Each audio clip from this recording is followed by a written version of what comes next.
in the morning. It's another 36 miles, half an hour. That'll be easy to deal with. Hopefully you won't have problems finding parking over there at Dancing Eagle.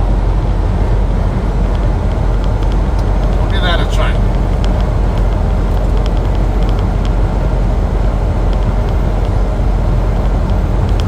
Yeah, how's that? Huh? We'll go to Casa Blanca, where we can be a little further down the road, and then we can still get Dairy Queen there too. Plus they have, they're open 24/7, so if you need to use the restroom, whatever, you can actually use a toilet or a urinal, whatever. I have to visit a model or something. Okay. Or a fifth wheel. There, I mean, let's say you want to get water or something. They have a gallon of water still sitting here. They get more actually.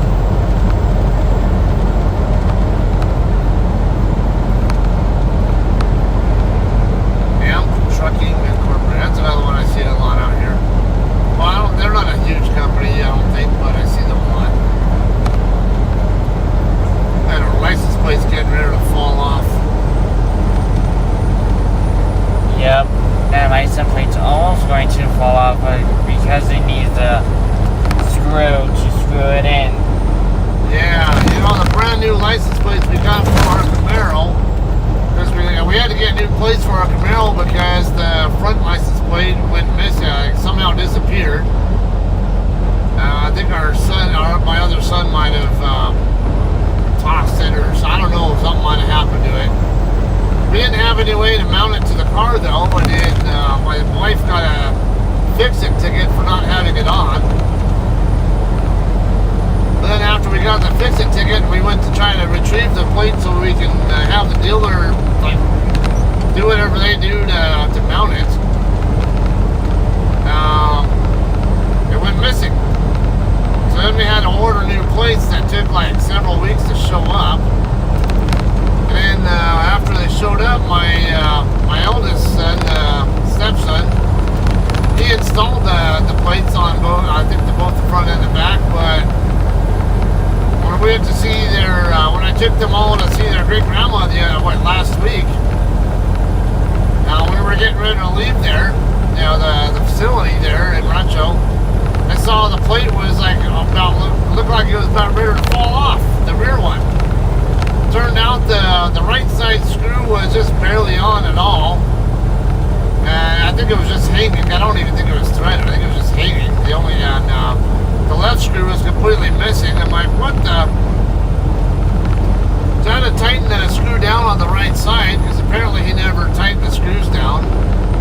And then I had to go to the auto parts store when we got back in the Victorville area and get more hardware. And I gave him the screws in here. Fix your screw up. Had him put new screws on there. Upcoming violation. 11-hour driving. Yeah, I know. 1 hour left on my 11-hour clock, so I can get roughly another 70 miles. That can actually get me all the way to Route 66 Travel Center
Milan coming up the very next section here. We'll have to watch what the parking looks like at the petrol. It's a big lot there, and how full it is going to give us a pretty good clue how full all the truck stops are probably going to be.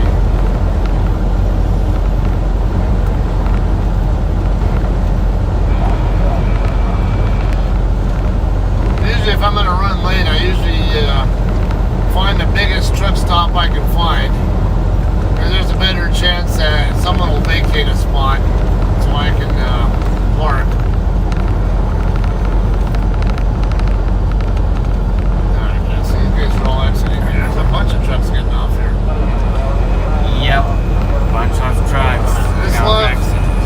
So this loves the parking lot's not that big, so I'm expecting that one's already full. But there might be openings there.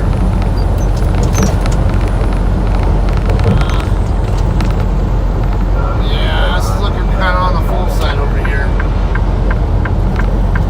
There might be I don't know, it's hard to tell. It might be some still open over there, but very few spots left over there, and I expected that. It's Saturday night, so I always expect Saturday nights to be a bad time to try to find parking in this neck of the woods.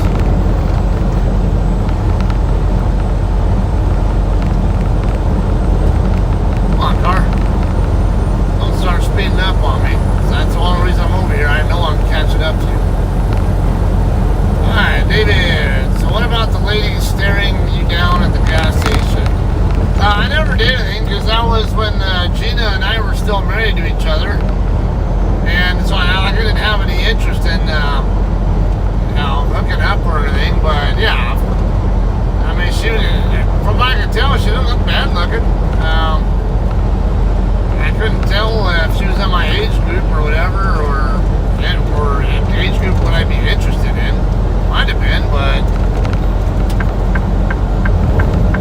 I mean, had I been a single guy, perhaps I would have approached her and, hey, how you doing, whatever. But I was married and I'm not interested in playing around like that. So I never made anything of it. I just kind of went about my way after that.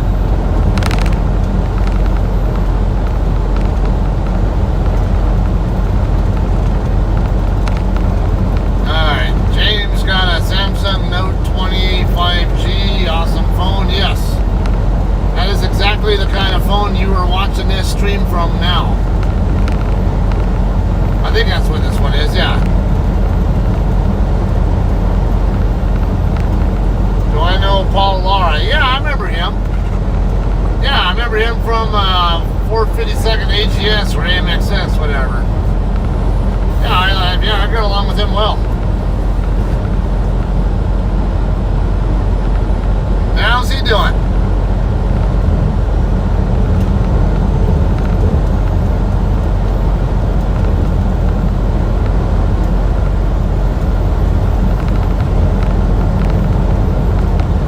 There are a bunch of people over on as I would call them, Nortonites.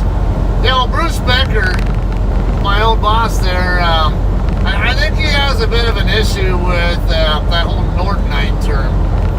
Now, I kind of call it more of a term of endearment, really, than anything, but I guess because of some other people using it as a derogatory term for people who moved from Norton to March, I noticed that he kind of seems like he doesn't like it so much, but I just say it because it sounds funny and it's easy. All the 141 guys who came from Norton over to March, or anybody who I knew who was associated with the C-141 unit. I remember a lot of faces and names, but I can't say I have regular contact with any of them.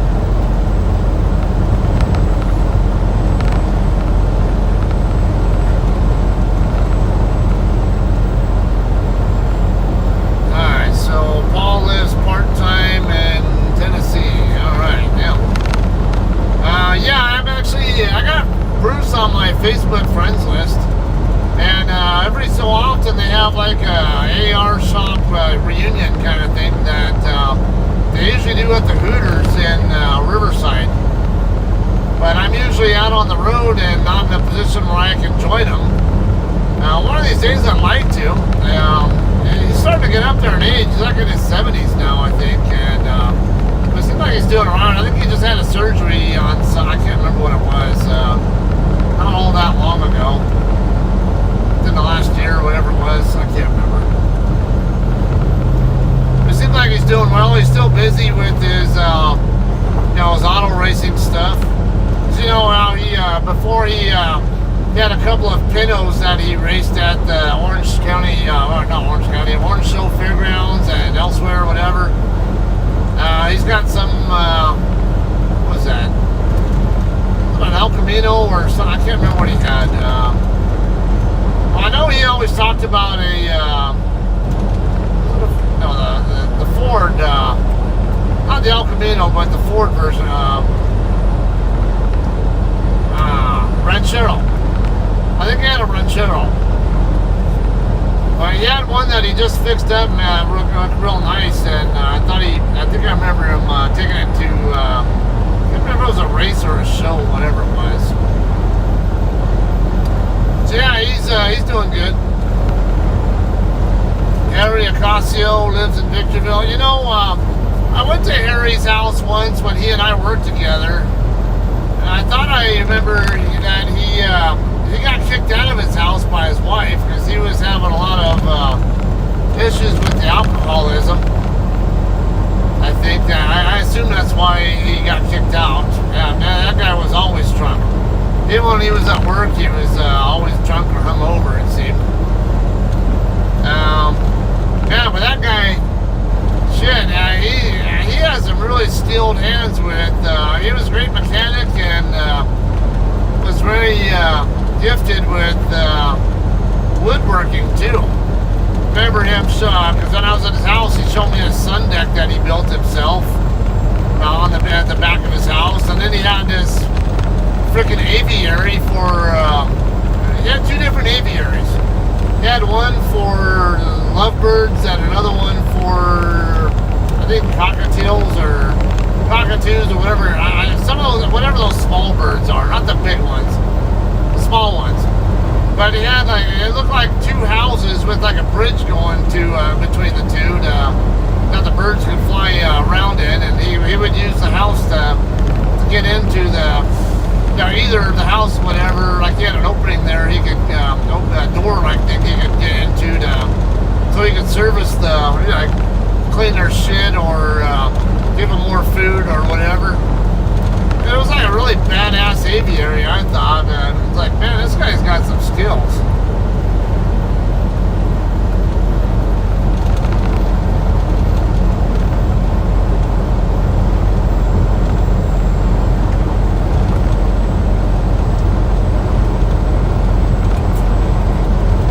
We are at the 87, coming up on the 88 mile marker, so 20 miles away from Dancing Eagle Chavo Plaza. Also got Sky City coming up here, the 102. It's 14 miles ahead. That's an option as well. I tend to prefer Dancing Eagle, especially when I'm eastbound though. It's on the same side of the highway. It's a huge lot, and they got Dairy Queen. Whoa! I just got a notification. I didn't see where it came from. I don't know if it was a bullshit one or not, but said something about the Atlanta Braves are acquiring Shohei Ohtani from the Angels. But I do sometimes get bullshit news about baseball, so I'm really curious now who the source is.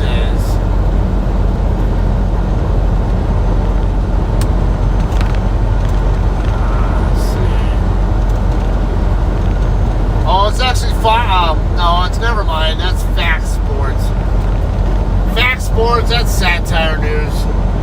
If it comes from everything I see from that Fact Sports Twitter account is nothing but bullshit. So that guy's full of shit. Don't listen to that. Trainer.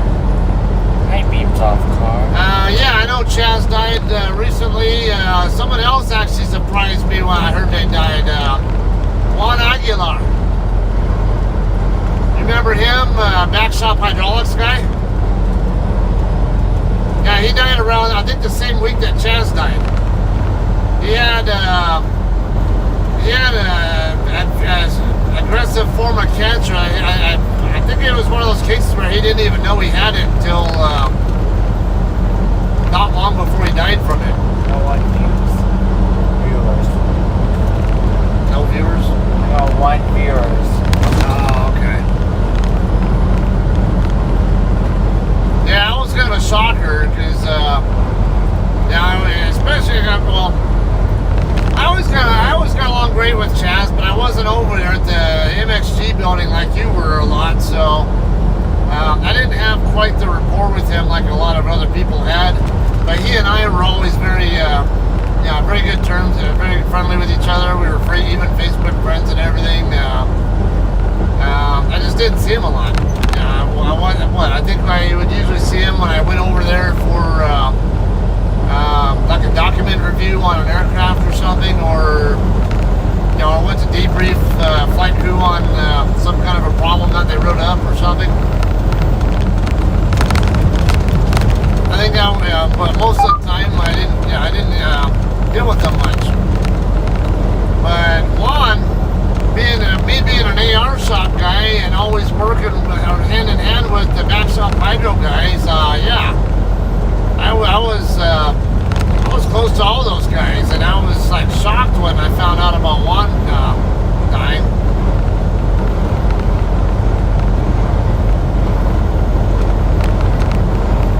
Yeah, Juan, he was, what did he get to, I think he said he got the black belt level on the MIC-MAP program when he was a Marine.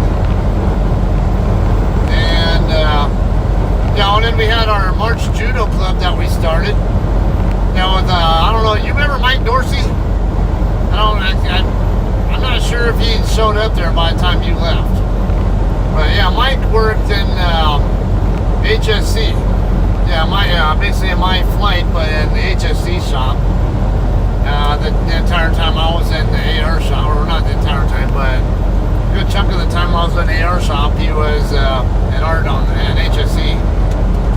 And he ended up later on, now he works over on the C-17 flight line. I don't know what exactly he does over there, but I know he works on the C-17 flight line. But yeah, Mike is a 5th Dan black belt in judo. And speaking of, that was another weird case there. Because we would do judo class, kind of a combination of judo and jiu-jitsu. Get meet lessons for like during our hour, our workout times, whatever that they'd allot us. And there was one time he asked me if I'd be willing to go out to Palm Desert or La Quinta or wherever the hell it was, somewhere out in that area. Palm Desert, perhaps, I don't know. Palm Springs, I don't know. I don't know the boundaries there. He asked me if I could go out there to go get some wrestling mats from someone who had some for sale. Some lady over there had wrestling mats that she was selling for a couple $100 or whatever it was, and I had a pickup that could handle it. So he gave me the money. If I gave you the money, can you go get them? I go, yeah, that's fine. So I go over there. And this woman who's selling these things, turns out the house that she owns, that she lives in there, used to belong to, I can't remember if it was Frank Sinatra or some famous, some really like super famous guy from the back in the, it might have been Frank Sinatra, I don't remember. I can't remember who it was. It was someone else who had a place out there. But whoever it was, the guy had a freaking fetish thing for clowns, apparently. So I remember she was showing me, giving me like a tour of the house, and the front room over there was actually set up like a movie theater, like the wall between the two rooms over I don't know, like what I would call the kids' room kind of thing. was set up like a movie ticket booth. You know, like you would see like in like a 50s or 60s style movie ticket booth. You know, just you'd walk up and you know, then you'd go in the room and it was set up just like a movie theater. I walk in there, you know, it had just like a regular movie theater type seats in there, and then up against the back wall, like sitting in one of the chairs on the very back row, because when you walk in the room, you're on the same side where the screen would be. And then when you look at the other end of the wall, you're at that's the back end of the quote unquote theater. Yeah, it was dark in there, and then you know, with the light coming in from the hallway thing there, or whatever, I could see this stuffed clown, like this, whatever that clown thing is, you know, one of the toy clown. It was a big ass one, sitting in one of the chairs back there.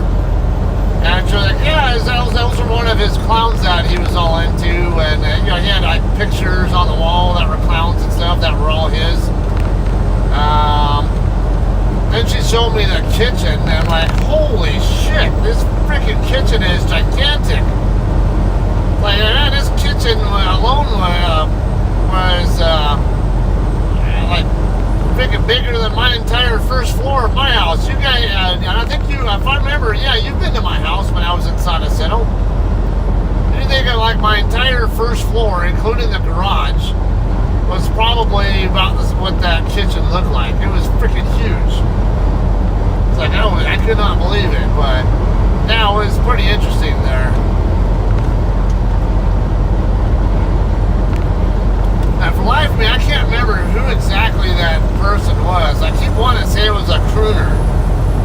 I honestly don't remember if it was Frank or one of those other guys from back in that era. That Rat Pack era, or whatever you call it. Isn't that what they were called? The Rat Pack? Wasn't Frank part of that Rat Pack with like Sammy Davis Jr. and some of the others there? I don't remember.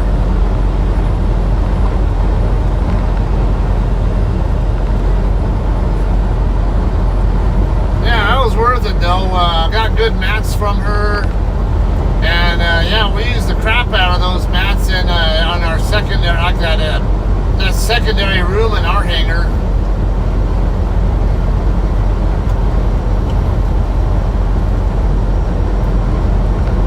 Yeah, now Mike does an actual March Judo Club that anyone can, and you can actually get promoted like on belts.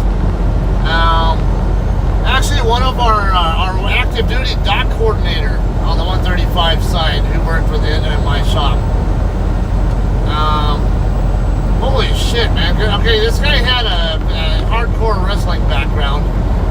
And he was also a wrestling coach for whatever, I can't remember what school he was coaching at, in addition to his active duty job at the base there. But yeah, he was a wrestling coach. And then he was also participating in the judo club, and man, he went from no belt at all, or just barely a white belt in judo, to black belt in like freaking seemed like no time at all. Like, I don't even think it was a year, and he was already a black belt. Man, that guy is freaking hardcore. Tells you what kind of beast he is. Now, Dustin Clockerty, I don't know if you ever met him, but we all called him Clock.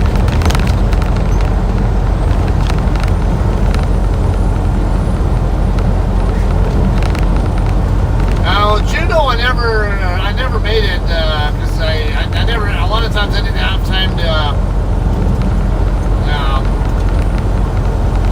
do much with them, because from what Mike would tell me, you would have to do, you'd have to be able to do, to know how to do so many techniques and know their names and be able to do them from both sides, basically the right and left side, to promote. Like they have basically like, what do they call it, Kodokan or whatever, I think is what he called it.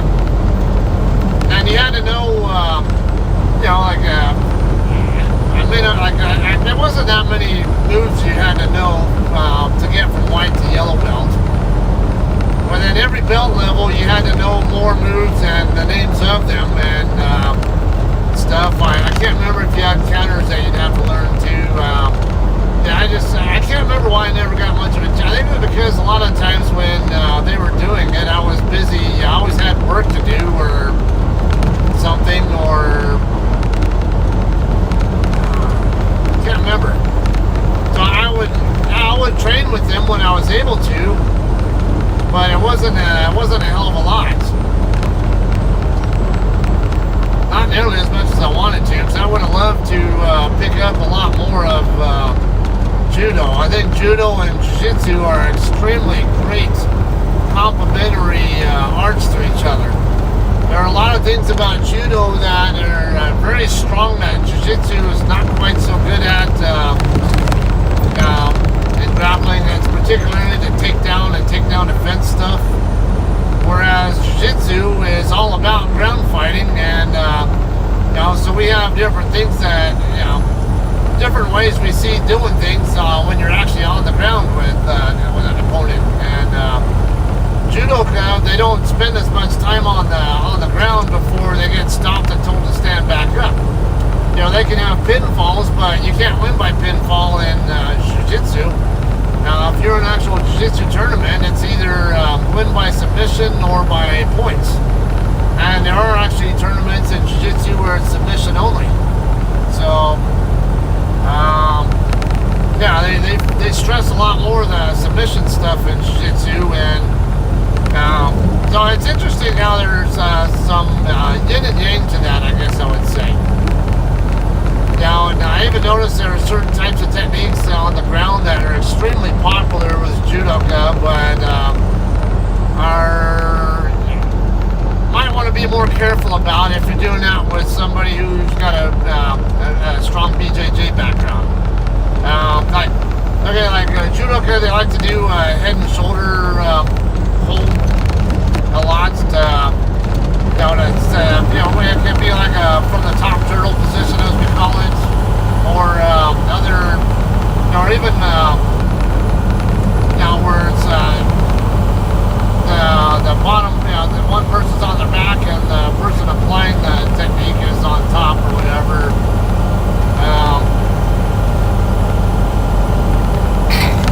And judo, that's a very, very popular technique to use, and it's very advantageous in their style and how they score, how they win in their respective art. But to do that against somebody who's got much of a background in jiu-jitsu, and the first thing that's going to come to their mind is, oh, I can take your back if you have me like this.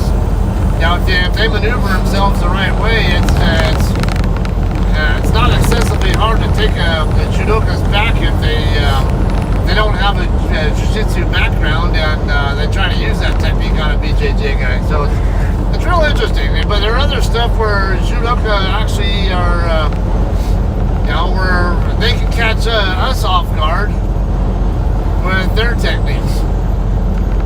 Stuff that we might think is advantageous to us because this is what we're used to doing in our own art, and find out it's a little bit different. And so it's real interesting. They're really good complements to each other. I really wish I could have put a lot more time and effort into that than I got to.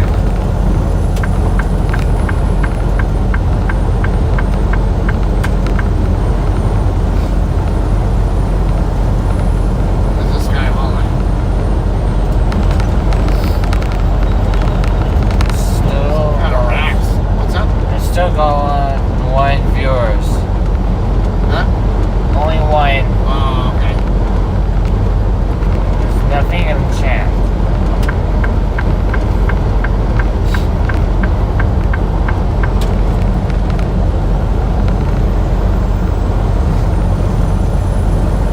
Alright, we are less than 2 miles away from our exit. Actually, this sign coming up says 1 mile now. Casa Blanca. Paraje! Exit 108. That is the exit I will be getting off at. I have 33 minutes left on my drive clock now. It is actually enough to get me over to exit 140, but I'm not going to try it. I'm just going to go ahead and shut it down over here. Fingers crossed to find somewhere to park. Might have to cruise around a lot of, a few times or something. Take a look over here while we're still on the freeway if we find anything.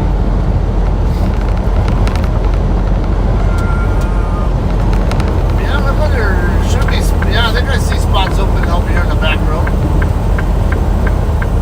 But it's hard to tell who's parked sideways because there's no room or.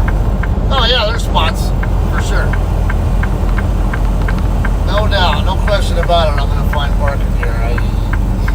I'm pretty really well. Yep.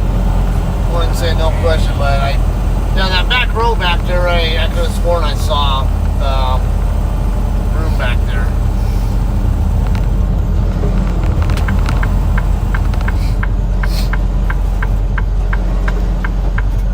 Why this one has sounds like blue headlights? It's kind of a thing, I guess. I know a lot of guys. I know a lot of drivers hate those blue headlights. I don't see them a hell of a lot, and I wouldn't really say it didn't really bother me. I guess I don't know, but I mean, I know some people say it's even questionable with legality.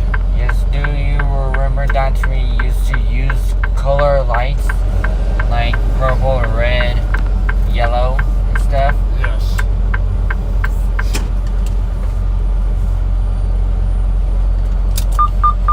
Oh, there's the guy. Is that guy pulling out of that spot right there? Or come on, dude. Dude, I can pull through that spot right now if I can get over there fast enough. Because I think that guy just left. Let's take a look. Because I think that, I'm pretty sure this guy just pulled out. Yep, there's empty spot there.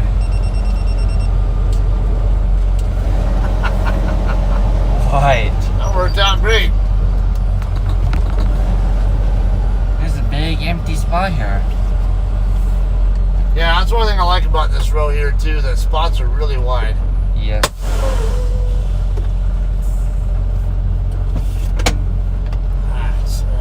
Sleeper? Yeah, and the ambient and dome. Upcoming violation. Oops. Okay. 11-hour driving limit. Alright. Then our view changes this direction. Yeah, we got to clean some of that up. I'm on duty here. Let's see.